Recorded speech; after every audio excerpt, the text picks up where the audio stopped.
भाव का मतलब होता है कि उसका त्रैकालिक अभाव।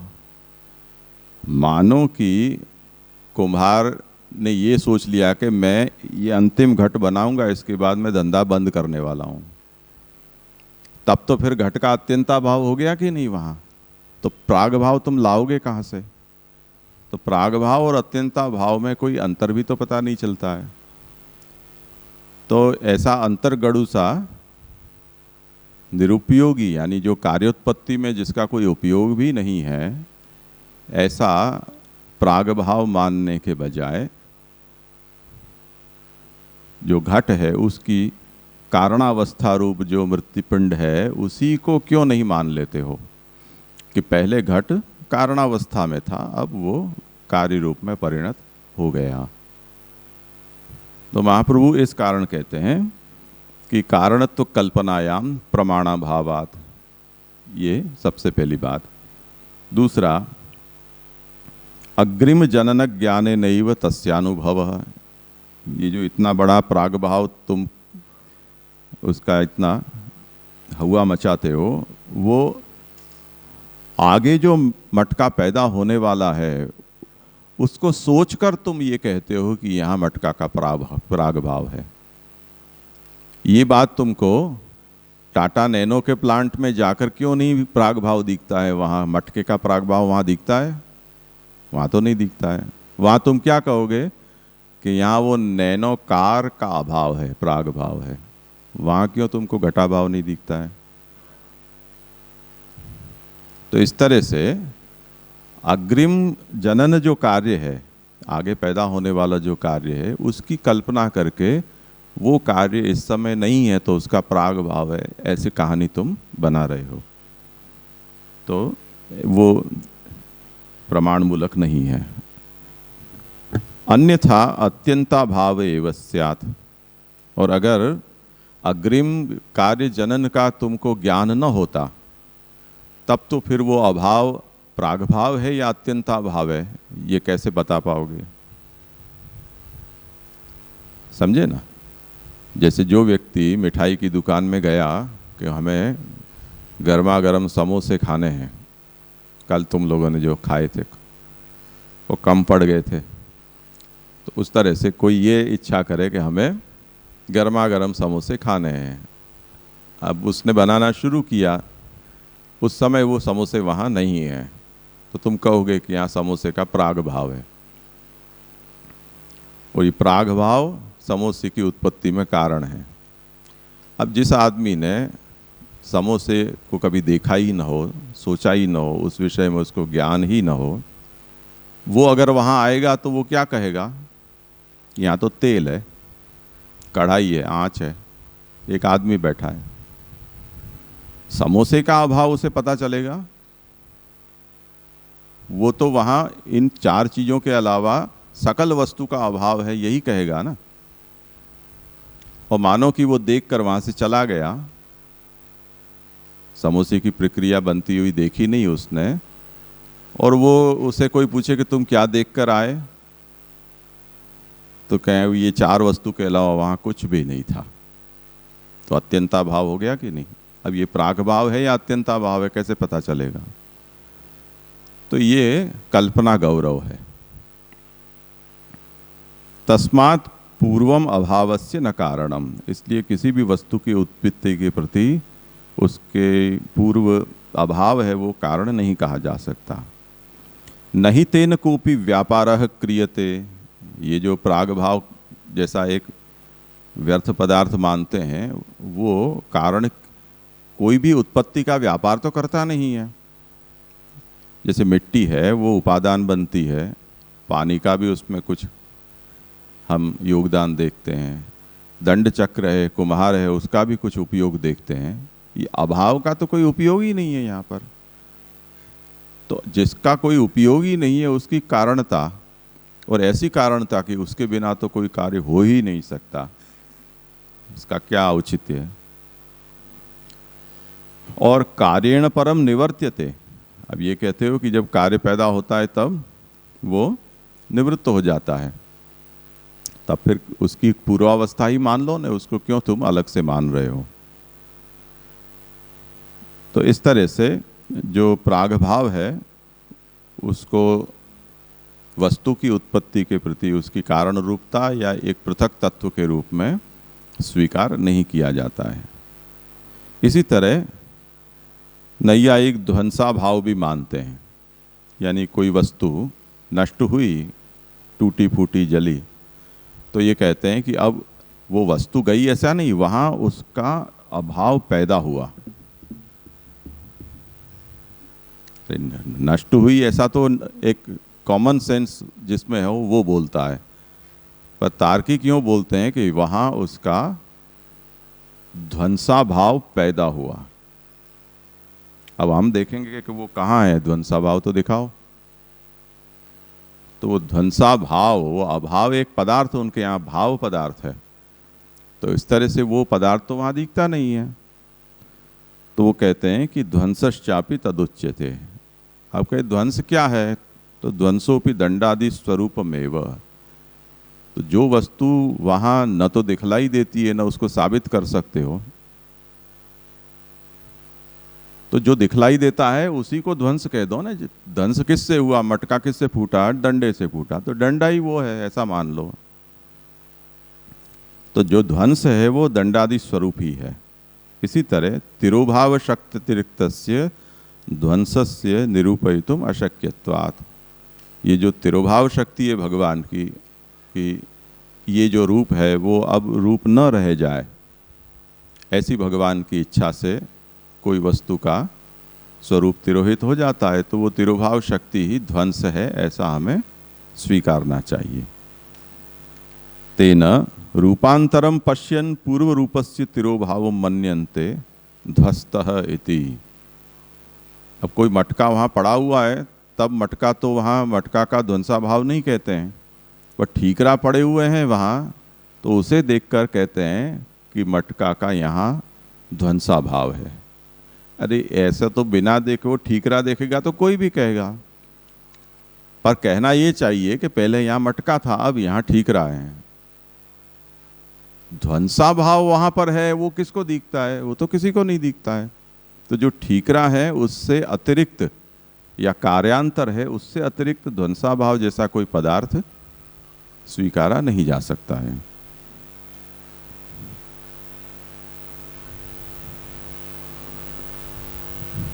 तेन रूपांतरम पश्यन् पूर्व रूपस्य तिरोभावम मन्यन्ते। रूपांतर यानी ठीकरा और पूर्व रूप यानी मटका, तो उसे देखकर ये कहते हैं कि इसका ध्वंस हो गया। तो ये तो कोई बुद्धिशाली व्यक्ति ऐसी बात नहीं करता है। अब आशंका करते हैं कि ननु कारणातिरिक्त रूपाभावे प्रागभावादि शब्द प्रयोग कथितम इति चेत तत्राह कार्यादि शब्दवद इति। कि लोक व्यवहार में जो भाषा बोली जाती है उसमें ये कारण से कार्य की उत्पत्ति हुई या कार्य अब पुनः कारण रूप में परिवर्तित हो गया, ऐसा नहीं बोला जाता है। बोला ये जाता है कि घटो नष्टः ऐसे, या घट पैदा हुआ, पट पैदा हुआ, ऐसा बोला जाता है। तो वहाँ पर कारण के जगह पर प्रागभाव और तिरोभाव की जगह पर ध्वंसा भाव, ऐसे शब्द का प्रयोग व्यवहार में किया जाता है। तब फिर उसको हम कैसे समझेंगे? तो वो कहते हैं कि कार्यादि शब्दवत इति, ये केवल शब्द मात्र हैं, इनको तत्व मानना वो बुद्धि गौरव है, ये तात्पर्य। क्योंकि नहीं घट रूपाद अतिरिक्ता कार्यता, जो कार्य है वो घट रूप से अतिरिक्त और क्या है, वही तो है। तथा दंडादि रूपादपि न अतिरिक्ता कारणता।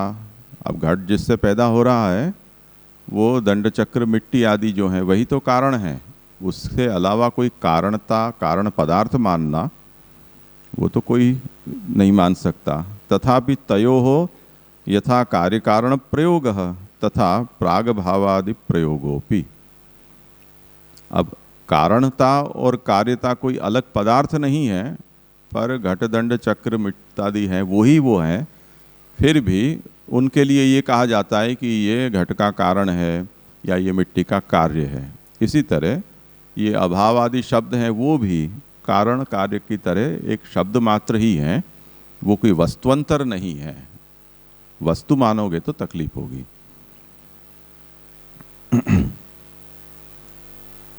ऐसी मजाक जो है वो ये जो बौद्ध लोग हैं वो नैयायिकों की और सांख्यवादियों की उड़ाते हैं जाति के संबंध में।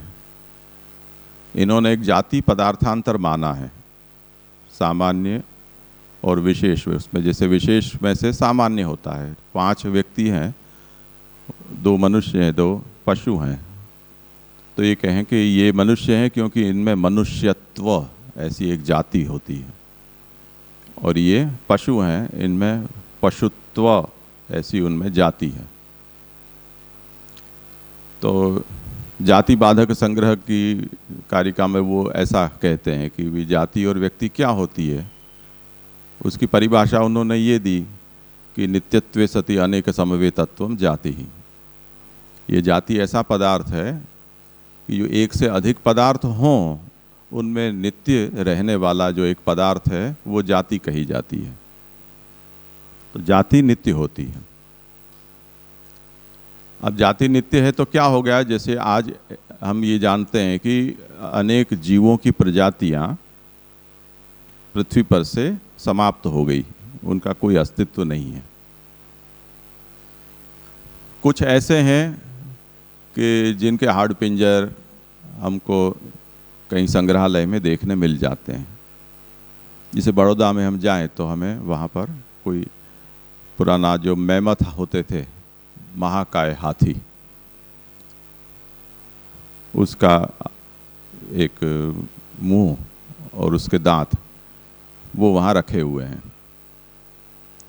पर ऐसा कोई प्राणी इस समय पृथ्वी पर उपस्थित नहीं है, वो बीत चुके सब के सब। इसी तरह डायनासोर जैसे महाकाय प्राणी हुआ करते थे, उसके अस्थि पंजर कहीं कहीं देखे जाते हैं या उसके अश्मि देखे जाते हैं, पर वो प्राणियों का अस्तित्व नहीं है। अब जाति के बारे में ये कहा गया कि जाति कहाँ रहती है, तो व्यक्ति में रहती है और वो नित्य होती है।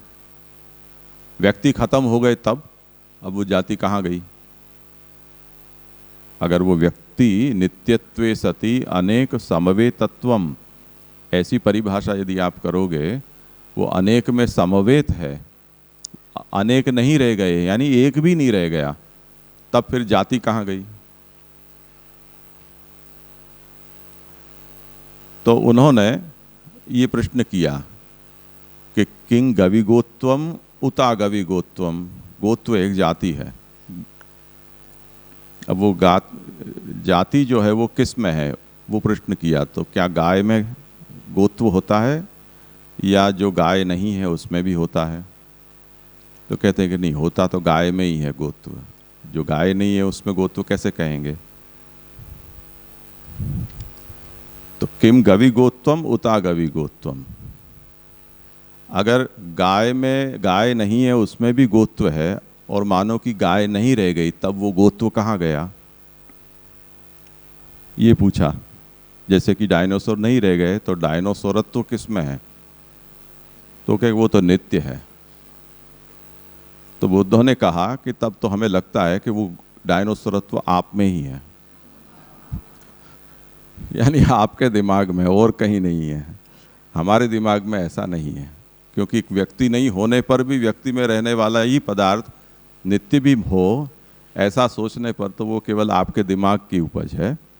तो भवतु भवत्यपि संप्रति गोत्वम, तब तो फिर आप में ही वो गोत्व होने दो, आप ही बैल हो, ऐसा उनका मजाक उड़ाया है। उसी तरह ये जो अभाव है वो अभाव पदार्थ है। इस तरह से जो कहते हैं कि कारण और कार्य से अतिरिक्त एक अभाव भाव पदार्थ है, तो ऐसा कहना ये तो बुद्धि का वैभव है। तो वो समझाते हैं कि न कारणातिरिक्त रूपा भावे प्राग भावादि शब्द प्रयोग कथमिति ते चत्राह कार्यादि शब्दवद इति। तो नहीं घट रूपाद अतिरिक्ता कार्यता यथा दंड रूपादपि नातिरिक्ता कारणता तथापि तयोर यथा कार्य कारण प्रयोग तथा प्राग भावादि प्रयोगोपि। इस तरह से ये जो भी अभाव हैं वो पदार्थांतर नहीं है, ये सिद्ध किया। अब उसके अतिरिक्त कहते हैं कि कार्यादि शब्दवत् तस्मिन् सापेक्षा वृत्तिरेतयो अपृथक विद्यमानत्वात् न धर्मैरधिको गणः। वो समझाते हैं कि ननु संख्यादयो गुणाः सामान्यादयश्च सन्ति ततः कथम अष्टाविंशति तत्वानि तत्र आह अपृथक विद्यमानत्वात्। इन लोगों ने गुण को भी माना है, संख्या आदि, संख्या, पृथक्त्व, अपृथक्त्व, इन सब को भी द्रव्य के रूप में माना है। तो कहते हैं कि ये सब संख्या आदि जो गुण हैं वो और सामान्य आदि जो पदार्थ हैं वो, ये सब भी तो तत्व के रूप में न्याय वैशेषिकों के द्वारा गिनाए गए हैं। तब आप यूँ क्यों कहते हो कि तत्व 28 ही हैं? तो संक्षेप में उसका समाधान आचार्य चरण ये कहते हैं कि वो अपृथक विद्यमानत्वात्, जो हमने ये 28 पदार्थ गिनाए हैं उन पदार्थ से पृथक इनकी सत्ता नहीं है, वो इनसे अपृथक है। तो किसी न किसी का अंतर्भाव इन्हीं पदार्थों में हो जाता होने से इन सबको पृथक तत्वांतर या द्रव्यांतर मानना आवश्यक नहीं है। श्री पुरुषोत्तम जी ने इन सब विषयों का विशद विवेचन आवरण भंग में और प्रस्थान रत्नाकर में किया है, तो वो विशेष रूप से वहाँ पर उसका ऊहापोह देखना चाहिए, क्योंकि हम कह देते हैं तो कह देने मात्र से वो निरुत्तर हो जाएं ऐसा तो नहीं है, वो अपने पक्ष का बचाव करते ही हैं। तो उन्होंने जो भी हमारे मत के सामने अपने तर्क या प्रमाण वो दिए हैं, उपपत्तियाँ, उस पर भी थोड़ा विचार पुरुषोत्तम जी ने किया है। पर वो जो उन शास्त्रों को जिन्होंने पढ़ा है और उनके दिमाग में ये उस मत को लेकर और तर्क पैदा होते हैं, उनको वो उत्तर भी समझ में आते हैं, इसलिए उस विषय की अधिक चर्चा यहाँ नहीं करते हैं।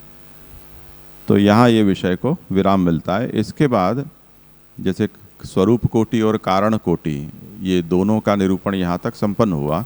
अब इसके बाद कार्य कोटि का आरंभ होगा, तो वो फिर से कभी कभी देखेंगे।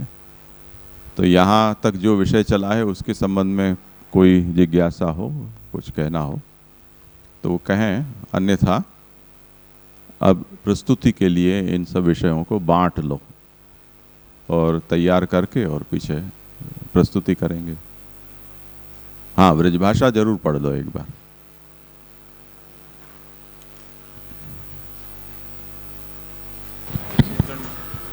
ये क्या है, सिकाई के बाद रोटी के चुपड़ने जैसी प्रक्रिया है, ब्रजभाषा पढ़ लेना। तो घी चुपड़ देते हैं तो सुपाच्य सुग्राही हो जाती है। पढ़ो। 214 प्रश्न संख्या। या प्रकार सो कर्म को निरूपण करीके अब स्वभाव को वर्णन करे हैं इच्छा मात्रेण इति। स्वभाव है सो सच्चिदानंद रूप करके नहीं प्रकट हुए है, किंतु भगवान की इच्छा रूप करके प्रकट हुए है। स्वभाव में सच्चित आनंद को सर्वथा तिरोभाव है, अर्थात पदार्थन को बदलवे वाली जो भगवत इच्छा वाही सो स्वभाव कहे है, वो स्वभाव सब पदार्थन में रहे है। दूध को दधी बन जावे है, दूध को तेल नहीं बन जावे, तथा मृत्तिका सो पट नहीं बने, घट ही बने है। डोरान सो घड़ा नहीं बने, कपड़ा ही बने है। या में भगवान की इच्छा ही कारण है। मयूर में चित्र विचित्र रंग हो जावे है, हंस सपेत हो जावे है, इत्यादि परिणाम को कारण स्वभाव ही है। स्वभाव इच्छा रूप करके प्रकट हो जावे है, जैसे बुद्धि विज्ञान रूप करके प्रकट हो जावे है। काल निराधार हो करके भूत भविष्य वर्तमान आदि व्यवहार को उपयोगी है। कर्म चेतना को आधार हो के व्यवहार को उपयोगी है। ऐसे स्वभाव है सो चेतन अचेतन सब पदार्थों को आधार है। अंशन करके एक एक वस्तु को ही आधार है। और स्वभाव है सो वस्तु के पीछे अथवा वस्तु में लीन नहीं रहे हैं, किंतु वस्तु को अपने भीतर स्थित करके स्वभाव आगे प्रकट हो जाए हैं। जैसे दुष्ट पुरुष को स्वभाव वाक्य ज्ञान को दबाई करके स्वरूप सो प्रकट हो जावे है, तथा पदार्थ के संग ही स्वभाव प्रकट होवे है, पदार्थ के संग ही या को तिरोभाव होवे है, तथा सत्वगुण रजोगुण तमोगुण ज्ञान कर्म मंत्र आदि हो पूर्व स्वभाव को तिरोभाव करके दूसरे प्रकार के स्वभाव को प्रकट कर दे हैं। परिणाम रूप कार्य के द्वारा ही स्वभाव जान्यो जाए है। स्वभाव को प्रत्यक्ष ज्ञान कोई को कबहू नहीं होए है। या प्रकार काल कर्म तथा स्वभाव भगवान हरि आप ही हैं। या ही सो भागवत आदिकम में पृथ्वी जलादिकन के समान इनको बननो नहीं लिख्यो है। तहाँ काल कर्म स्वभाव इनकी उत्पत्ति नहीं होए वैसो कार्य में गणना नहीं करो हो तो कारण में गणना होनी चाहिए, ये शंका नहीं करनी। जैसे भगवान सर्वसाधारण है तासु तत्वकोटि में भगवान की गणना नहीं है, ऐसे ही काल कर्म स्वभाव हो सर्वसाधारण है तासु कारणभूत तत्वन में इनकी गणना नहीं है, किंतु इन तीनों की भगवदात्मकता है। नैयायिकन के मत में प्राग भाव को कारण माने हैं, वाकी हो तत्वन में गणना होनी चाहिए, ये शंका नहीं करनी, क्योंकि कार्य के उत्पन्न भय पूर्व जो वा कार्य को कारण में अभाव है वासो प्राग भाव कहे हैं। वो प्राग भाव कारण सो न्यारो नहीं है, तासो वाको इन कारण तत्वन से अलग मान करके तत्व की अधिक संख्या बढ़ाए में प्रमाण नहीं है, क्योंकि आगे होए वाली कार्य की उत्पत्ति देखी के वाको अनुभव होए है। यही अत्यंताभाव तथा प्राग भाव में भेद है।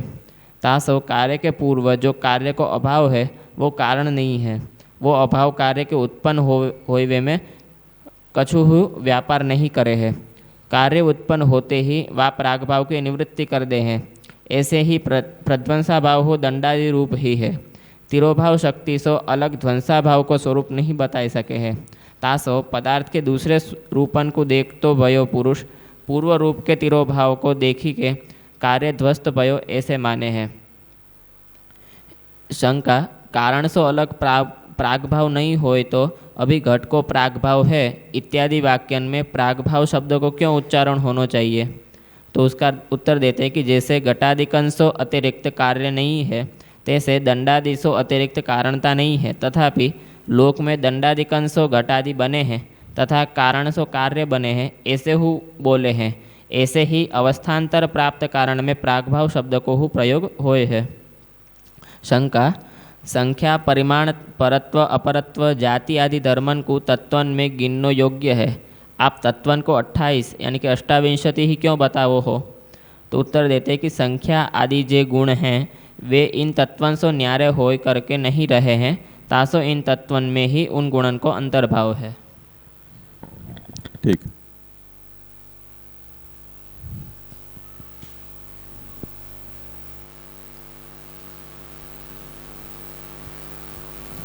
यहाँ विराम रखते हैं और आप लोग विषय को बांट लो।